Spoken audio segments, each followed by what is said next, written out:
V jedno tiché letné ráno, keď slnko ešte len jemne pošteklilo vrcholky Tatier a rosa sa trblietala na steblách trávy, sa vysoko medzi skalami narodilo malé kamzíčie mláďa. V ríši hôr je narodenie tou najväčšou oslavou. Zišli sa tu zvieratá zo všetkých tatranských dolín a končiarov, aby prišli pozdraviť nový život. Prišli jelene, aj srny, líšky, vlci, medvede. Aj rys vystúpil z tieňa lesa. Z horských lúk svište, zajace. Vidry na chvíľu opustili potoky. Jazvece vyšli z podzemia. Veveričky zliezli zo smrekov, zleteli sa sovy, sokoly, aj orly z výšin. Všetci ticho a trpezlivo čakali. A zrazu sa ozval jemný hlások. Malé kamzíča sa po prvý raz nadýchlo horského vzduchu. Bol studený, čistý a voňal modrými horcami a kosodrevinou. A hoci sa jeho nožičky ešte trochu triasli, už po chvíľke sa opatrne postavilo. Jeho mamička si s úľavou vydýchla. Ich oči sa prvýkrát stretli a malý kamzíček pocítil hrejvé čosi, čo dokáže vyvolať len láskavý pohľad milujúcej mamy. Privinula si ho k sebe, dala prvú pusu na čelo a i keď veľmi unavená, nakrmila hladné brúško teplým chutným mliečkom. Kamzíček pocítil pokoj, bezpečie a aj keď ničomu ešte nerozumel, niekde v hĺbke srdiečka vedel, že všetko je presne tak, ako má byť.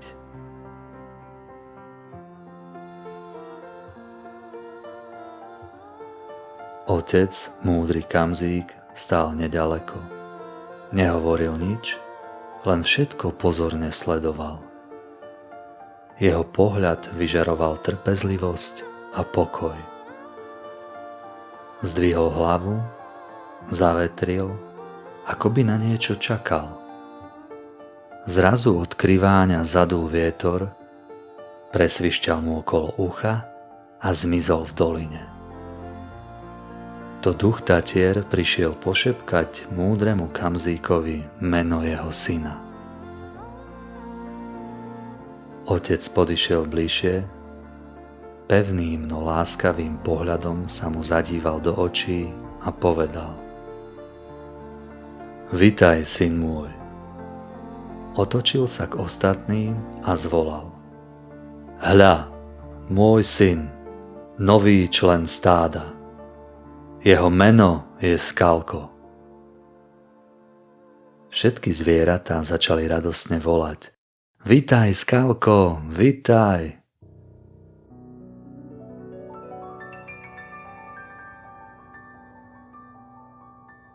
Dni plynuli, Skalko rástol a silnel. Pozoroval otca, mamu i ostatných členov stáda a učil sa životu v horách. Najviac zo všetkého však miloval hry, vďaka ktorým si našiel veľa kamarátov. Raz popoludní, keď Skalko odpočíval na vyhriatom kameni, sa tráva pri kosodrevine pohla. Pozrel tým smerom a z diery v zemi vykukla zvedavá hlava. Hej, ty tam! Čo tam len tak ležíš? Poď sa hrať!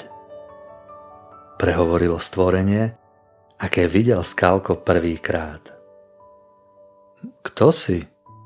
Spýtal sa prekvapene. Akože kto? Ja som Svišť. Volajú ma Piskáč. A ty sa ako voláš, fešák? Ja som Skalko. Pekné meno. Rád ťa spoznávam. Tak čo, ideš sa hrať? A ako? Spýtal sa zvedavý Kamzíček. Ja sa budem skrývať a ty ma budeš chytať. Skalko sa rezko postavil na nohy. Poďme na to, zvolal nadšene. Svišť konečne vyliezol celý z diery a sadol si pred ňu v celej svojej bacuľatej kráse. Tak, ja som pripravený, povedal Piskáč odhodlane. Mám 4 nohy a on len 2, pomyslel si Skalko. Nevyzerá veľmi rýchly, určite ho chytím. Napol všetky svaly a vystrelil ako pružina. Ale skôr než dopadol na zem, Piskáč zmizol v diere. Skalkové kopítka dopadli na prázdno. Kým sa stihol spamätať, čo sa vlastne stalo, Piskáč už stál o 5 metrov ďalej. Hladkal si brúško a spokojne popiskoval. No čo, fešák? Budeš tam len tak stáť? Alebo ma skúsiš chytiť? Vyzval ho. Skalko urobil svoj najdlhší skok v živote. Ale než dopadol, Piskáč opäť zmizol a objavil sa inde. Skalko mal zo všetkého najradšej skákanie a Piskáč skrývanie. Obaja si prišli na svoje a skvele sa zahrali. Pri hre každý z nich trénoval to svoje. Piskáč mizol čoraz rýchlejšie a Skalko skákal čoraz ďalej. Ako je možné, že vojdeš na jednom mieste a vyjdeš na inom? Čudoval sa Skalko. Pod zemou máme s rodinou celú sieť chodieb a otvorov, vysvetľoval hrdo Piskáč. Je to celé podzemné mesto. A Skalko sa v ten deň naučil, že sú veci, ktoré sú našim očiam skryté a nie všetko je tak, ako vyzerá. Naučil sa, že bacuľatý svišť môže byť rýchly ako blesk a že pod zemou môže existovať celý svet.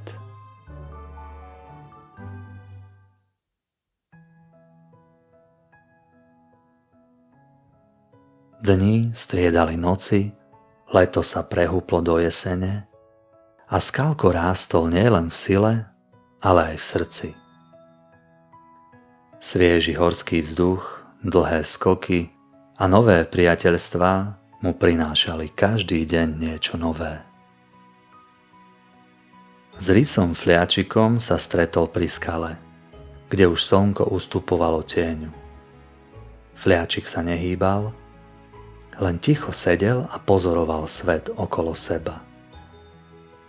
Skalko vtedy zistil, že v tichu je zvláštny pokoj a že keď ho s niekým zdieľame, môže to byť rovnako čarovné ako hra v pohybe. Malá vlčica menom Lápka bola zasa presný opak. Výskala, poskakovala, sem tam Skalka jemne pohrízla počas hry, ale vždy s iskrou v očiach a srdcom plným radosti. Od Labky sa Skalko naučil, že hravosť má mnoho podôb a že nie každý skok musí byť dokonalý. Stačí, že je od srdca.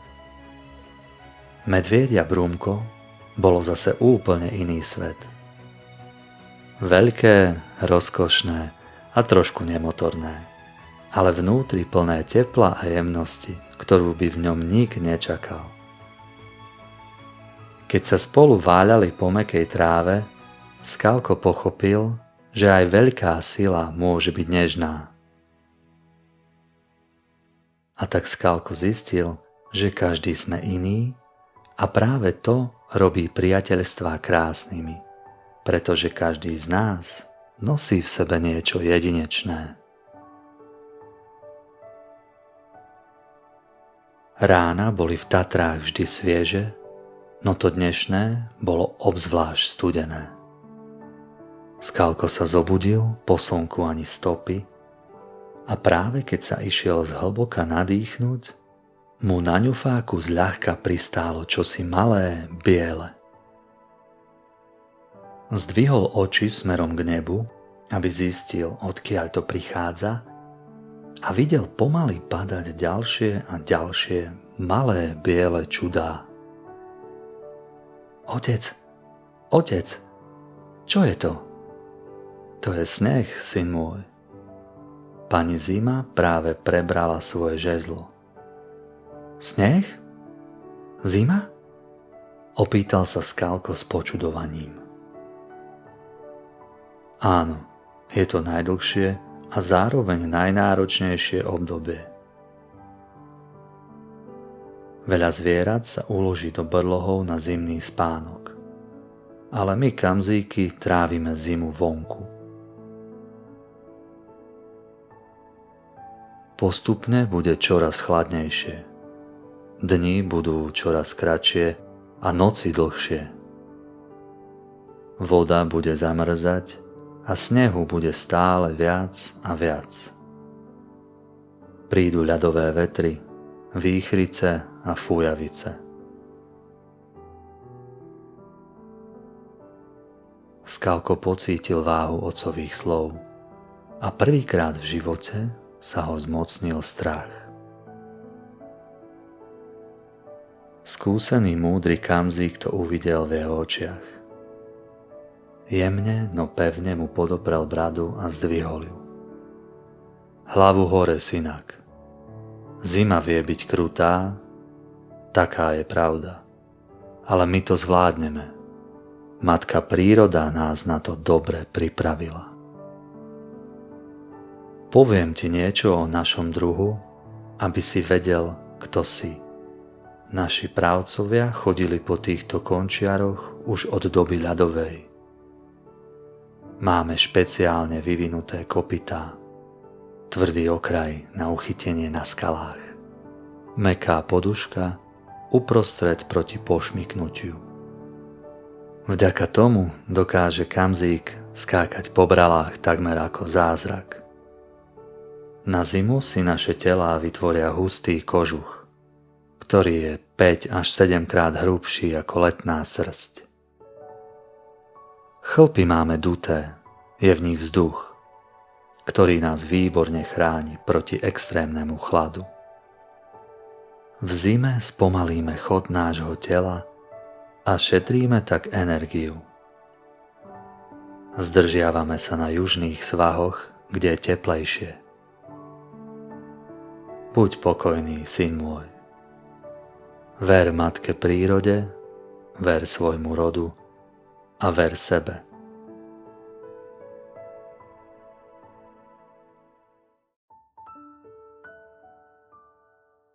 Po otcových slovách sa Skalko cítil omnoho lepšie.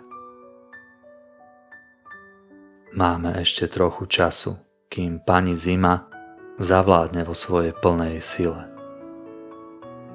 Zajtra začne tvoj výcvik. Dnes sa rozlúč s priateľmi, ktorých celú zimu neuvidíš. Ale neboj sa, väčšina z nich ju prečká vonku tak, ako my. Skalko neváhal ani chvíľu a vybral sa na návštevy. Ako prvé zamieril na svištiu lúku. Keď tam dorazil, bolo podozrivo ticho. Srdce mu na okamih stislo.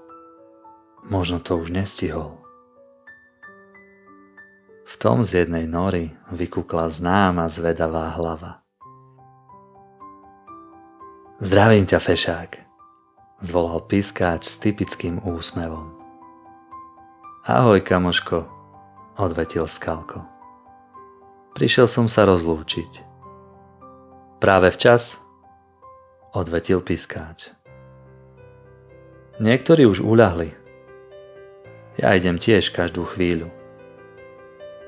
Porozprávali sa, zasmiali, popriali si všetko dobré a napokon sa rozlúčili. Skalko potom skočil pozdraviť aj jazvecov a napokon i medvede, ktoré si už pripravovali útulné brlohy na dlhý zimný spánok. A keď sa vrátil k stádu, slnko už zapadalo za štíty, ktoré si pomaly obliekali svoj prvý biely šat.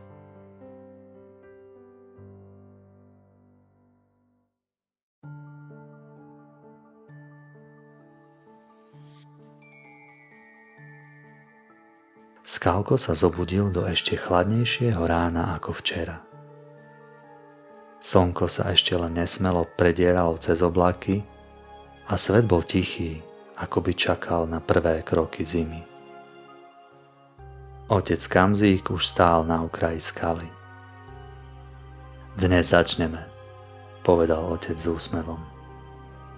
Budeme sa učiť pohybovať po skalách, ktoré teraz začína pokrývať ľad. Poď, následuj ma a pamätaj, počúvaj svoje telo, ono vie, čo má robiť. Skalko sa rozbehol za otcom, no hneď na prvej spoľadovateľej skale sa pošmykol a spadol. Au, zakňučal. Neboj sa, synak. Každý pád je len krok k tomu, aby si sa naučil stáť. Každý Kamzík sa to učil presne takto. A ja som padal. Aj môj otec. A jeho otec pred ním. Dôležité je dôverovať svojim nohám a učiť sa z každého kroku. Ja budem pri tebe. Skalko prikývol a v jeho očiach sa zablisla odhodlanosť. Spoločne začali kráčať po skalách.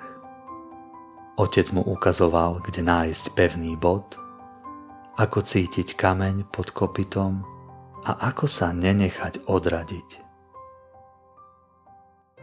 Oci, pozri, zvolal Skalko, keď sa mu podarilo prejsť po klskej skale bez jediného pošmyknutia. Vidíš, už to dokážeš, povedal otec hrdo. Každý malý víťazný krok je darom zimy.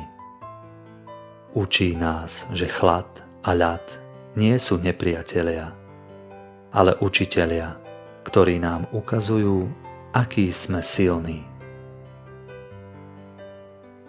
A tak Skalko postupne nachádzal rovnováhu. Učil sa používať svoje šikovné telo. Keď sa popoludní vrátili k stádu, vietor sa zdvihol a vzduchom začal poletovať sneh. Zajtra si zopakujeme, čo si sa dnes naučil a budeme trénovať skoky. Keďže v noci husto snežilo, ráno sa Skalko zobudil prikrytý bielou perinou.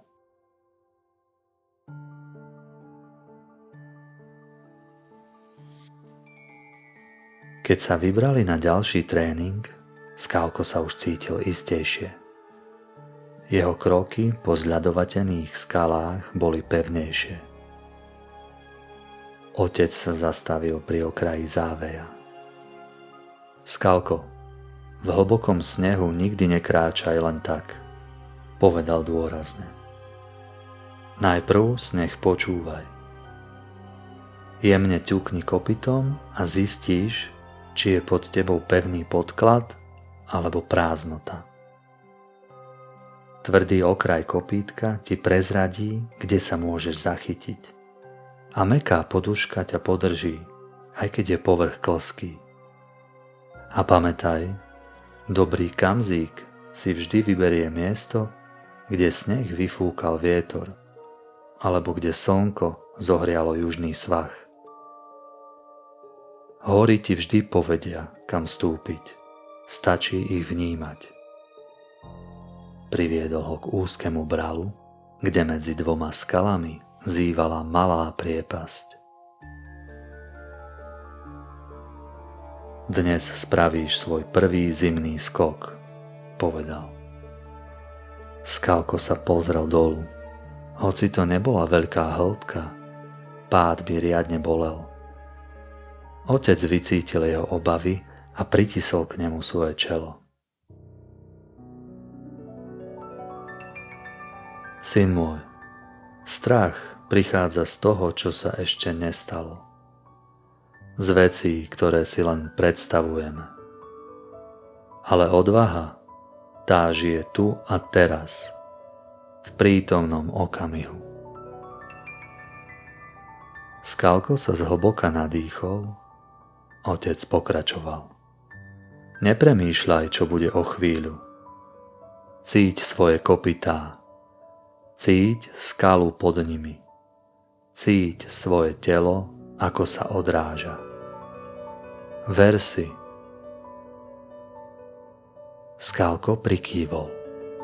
Na krátky okamih zavrel oči a v tej chvíli sa strach zmenil na dých. Pocítil svoje silné, pružné nohy. Pocítil ľadovú skalu pod kopytami. Ešte raz sa zhlboka nadýchol a cítil, ako mu ľadový vzduch prechádza nozdrami. Už na nič nemyslel, len sa sústredil, nahol sa dopredu, odrazil sa a letel.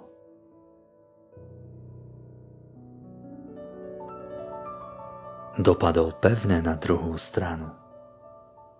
Dokázal som to, zvolal, až mu para vyletela z ňufáka. Otec sa usmial. Vidíš, odvaha nie je o tom, že nemáš strach, ale že ho dokážeš zvládnuť.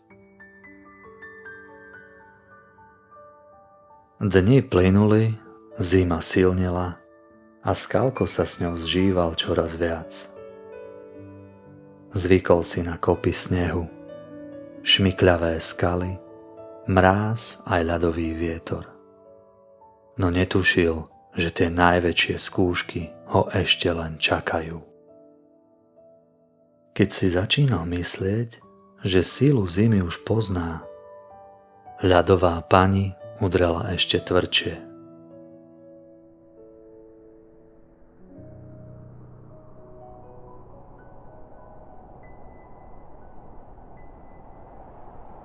Sneh padal celé dni a noci.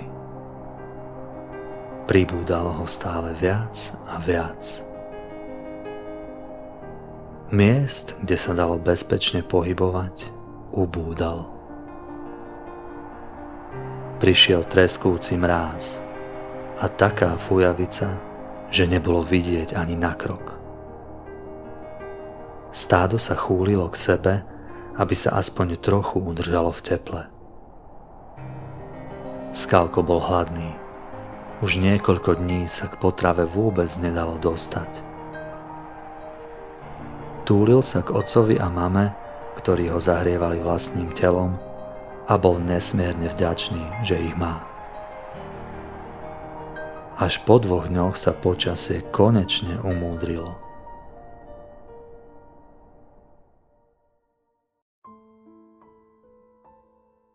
Ráno vyšlo slabé zimné slniečko, vietor ustal, sneh prestal padať a stádo sa konečne mohlo vydať hľadať potravu. Zostupovali pomaly do úzkeho ľadového žľabu. Sneh tu bol hlboký a kráčalo sa ťažko. Tu dole by mohlo byť menej snehu, povedal otec. Skalko bol veľmi, veľmi hladný. Zastavili sa pri starej kosodrevine. V zime niekedy nemáme na výber, povedal otec. Kosodrevina, jarabina. Nie je to veľká hostina, ale stačí, aby sme prežili. Skalko sa pustil do obhrízania drobných konárikov. Nebolo to chutné ako letná tráva, ale po dňoch bez jedla mu to pripadalo ako dar. Konečne cítil, že hlad trochu ustupuje. No zrazu si všimol, že otec spozornel. Zdvihol hlavu, telo napnuté ako struna. Oci, čo sa deje? zašepkal Skalko. Otec však neodpovedal. Celé stádo strplo, stíchlo, nikto sa ani nepohol. Po chvíli sa ozvalo jemné, takmer nepočuteľné prasknutie. Múdry Kamzík sa pozrel na svoju družku. Tá v jeho očiach všetko videla, nemusel hovoriť nič. Skalko, povedala mama tichým hlasom, počúvaj veľmi pozorne. Hory nám dávajú znamenie. Keď sneh praská hlboko vo vnútri, znamená to, že vrstva nad ním je napätá. Priprav sa, možno budeme musieť utekať o život. Mami, čšt, sústreď sa, čakaj na otcov signál. Ďalšie prasknutie už bolo hlasnejšie. A potom sa ozval zvuk, ktorý Skalko nikdy nepočul. Hrozivé, hlboké dunenie otriaslo horami. Za mnou, zvolal otec. Všetci sa rozbehli najrýchlejšie, ako len vedeli.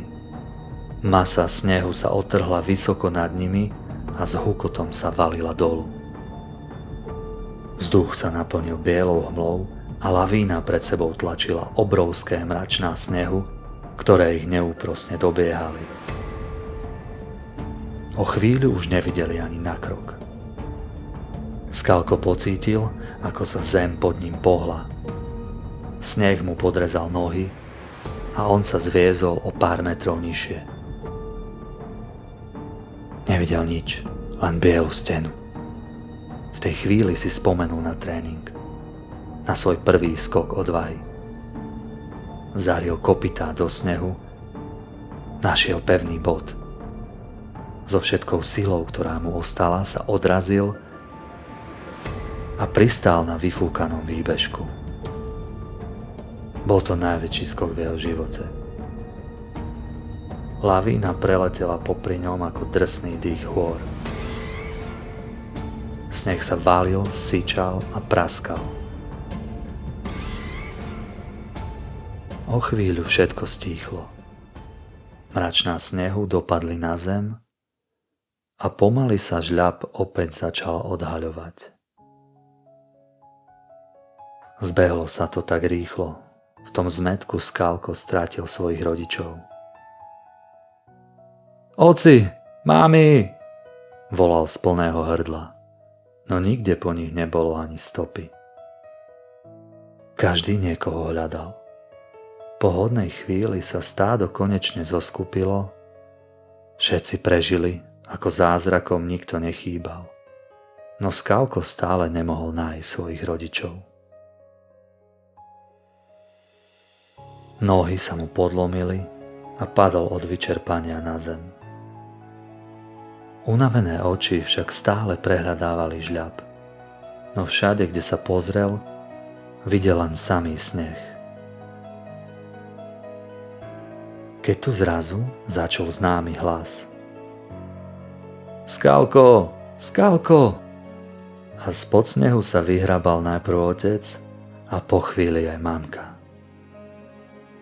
Skalko pocítil príliv energie. Postavil sa a rozbehol sa k ním. Objali sa, radovali a ďakovali duchu Tatier, že prežili. Zima dala lavínou bodku za svojou krutosťou a ako by sa rozhodla ukázať aj svoju nežnú tvár. Do ríše Tatier prišli nádherné slnečné dni. Sneh sa krásne trblietal ako tie najjasnejšie diamanty, všetky stromy mali oblečené biele huňaté kabáty, vodopády vytvárali dých berúce ľadové sochy a celá krajina žila pôvabnou zimnou rozprávkou. Na južných svahoch sa snehu držalo o čosi menej a po dlhej dobe sa stádo mohlo dostať k obľúbeným miestam s trávou a suchými bylinami. Všetky zvieratá si vydýchli a do hôr sa vrátila radosť. Skalko konečne stretol svojich kamarátov. Prvá pribehla Lapka, malá vlčica. Skalko, žiješ? Sova mi hovorila o tej lavíne. Hodila sa mu okolo krku a už sa kotúľali v snehu. Rís Fliačik ich pozoroval. Nenápadný a opatrný, ako to už mal vo zvyku. No jeho oči, nádherné jantárovej farby, ktoré mu žiarili zo snehu, prezrádzali túžbu pridať sa do hry. V tom ani nevedel ako, z húštiny vybehla líštička Iskra, ktorá doň jemne šťuchla a huňatým chvostom pošteklila po ňufáku tak, že kýchol. Čau, Fliačik. Chýbal si mi. Pohoď, pridáme sa k ním. Fliačiková opatrnosť sa v tom kamsi vytratila a spolu sa rozbehli na svah za Skalkom a Lapkou. Skalko, Lapka, Fliačik, Iskra. Vítali sa natešene. To vám bolo radosti. Ani chvíľu nečakali a začali šantiť o 106. Najprv sa rozbehli dolu svahom. Skalko skákal veľkými oblúkmi, Lapka ho naháňala a robila pritom prudké obraty, že sneh lietal na všetky strany. Takto sa to robí, zakričala a šmykla sa bokom tak, že sa zastavila až o hodný kus nižšie. Fliačik sa pohyboval úplne inak. Nebolo ho ani počuť. Len zrazu bol tu a o pár sekúnd už inde. Hej, ako to robíš? Čudoval sa Skalko. Fliačik sa len potichu usmial a zmizol za snehovým hrebeňom, aby sa v zápäti objavil rovno pred nimi. A v tom, šuch, niečo im prebehlo pomedzi nohy. Pozor! Zvolala Iskra a skočila do snehu šípku tak, že skoro celá zmizla. Z bielej periny jej trčal len húňatý chvost. Našla som skrýšu, ozvalo sa spod snehu. Skalko sa rozbehol za ňou, skočil a zmizol pod snehom aj on. Haló, sme tu uväznení, nevieme sa vyhrabať, kričali. Lapka a Fliačik sa okamžite pustili do hrabania a snehových potápačov zachránili. Ďalšia hra spočívala v tom urobiť čo najkrajší skok. Skalko lietal ponad záveje, Lapka robila ostré obraty, Fliačik skúšal tiché doskoky a Iskra kreslila do snehu dlhé, kľukaté čiary. A keď sa už dosýta vyšantili, ľahli si vedľa seba do snehu a pozerali na oblohu. Nad nimi ticho krúžil starý orol, majestátny strážca hôr. Deti stíchli, nie zo strachu, ale z úcty. A Skalko cítil niečo, čo nikdy predtým. Že hory sú silné, ale aj hravé. Že zima vie skúšať, ale aj spájať. A že priateľstvo dokáže zahriať aj uprostred snehu. Keď sa slnko začalo skláňať za hrebene a hory sa zahalili závojom neopísateľne nádherných farieb, kamaráti sa pomaly rozlúčili a každý sa vydal svojou cestou. Skalko sa ešte raz obzrel. Štíty stáli ticho, pokojné a silné. A on vedel, že nech príde čokoľvek, už nie je len malé kamzíča. Bol súčasťou ríše Tatier.